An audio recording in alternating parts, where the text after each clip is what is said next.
আমার সঙ্গে যখন প্রচারে বেরিয়েছে গ্রামের মহিলারা কিন্তু খুব ভীষণ রিয়াক্ট করছেন। শুধু আমার সঙ্গে প্রচারের সময় কেন থাকছে?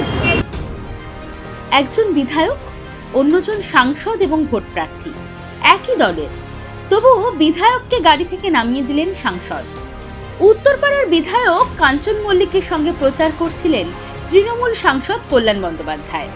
তবে কাঞ্চন মল্লিককে সঙ্গে নিয়ে প্রচার করলে নাকি তা গ্রামের মহিলারা ভালোভাবে নিচ্ছেন না, তাই কাঞ্চনকে প্রচারের গাড়ি থেকে নামিয়ে দিলেন কল্যাণ।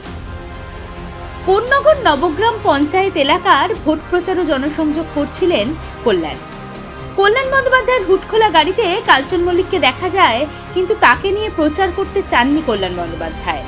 তাই কাঞ্চন মল্লিককে নামিয়ে দেন। কাঞ্চন গাড়ি থেকে নেমে দলীয় কর্মীর বাইকে করে বেরিয়ে যান।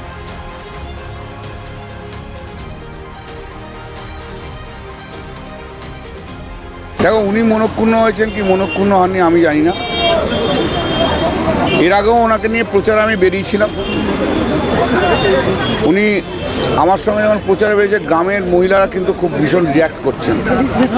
আমি ওনাকে আগেই বলে দিয়েছিলাম গ্রামে এসো না। আর শুধু আমার সঙ্গে প্রচারের সময় কেন থাকছে? একটা এমএলএ তো অন্য দিনগুলো তো প্রচার করবে, সে তো কিছু করছে না। আমাকে নির্বাচন করতে হচ্ছে, মানুষের মন যা আছে আমাকে তো বুঝতে হবে। আমি তো কোনো ব্যক্তি বিশেষের জন্য নই, আমি সমষ্টিগত মানুষের জন্য।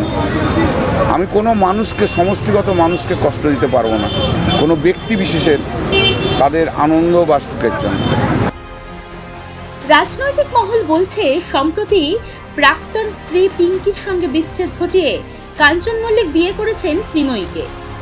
এই বিবাহ বিচ্ছেদ ও বিয়ে নিয়ে বেশ কয়েকদিন ধরে শিরোনামে ছিলেন অভিনেতা বিধায়ক কাঞ্চন। কল্যাণ বন্দ্যোপাধ্যায় বলছেন, কাঞ্চন তার সঙ্গে যখন প্রচারে বেরোচ্ছেন গ্রামের মহিলারা তা ভালো নজরে দেখছে না। কাঞ্চনের কি এই ব্যবহারে খারাপ লাগেনি? কাঞ্চনের খারাপ লাগা, অভিমানকে যে সামান্যতম গুরুত্বও দেননি কল্যাণ, তা বুঝিয়ে দিয়েছেন স্পষ্ট। ভোটে জেতার জন্য বিধায়ককে এটুকু অপদস্থ করতে তার বাধে না, তাও বুঝিয়ে দিয়েছেন সাংসদ কল্যাণ বন্দ্যোপাধ্যায়।